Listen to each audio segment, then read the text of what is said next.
So, if your Aroma 360 scent diffuser starts behaving off like ignoring commands, not releasing fragrance, or running inconsistently, a reset is usually the quickest fix.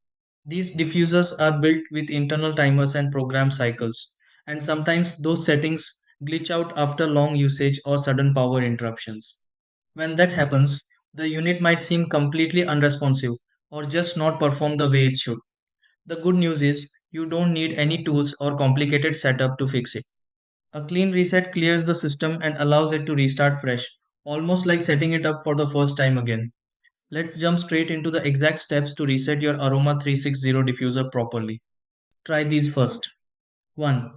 Power off the diffuser and fully disconnect it from the outlet. 2. Wait briefly so the internal system fully shuts down. 3. Take out the fragrance bottle and check its alignment. 4. Place the bottle back securely into the holder. 5. Plug the diffuser back in and switch it on. 6. Confirm the unit restarts and begins normal operation.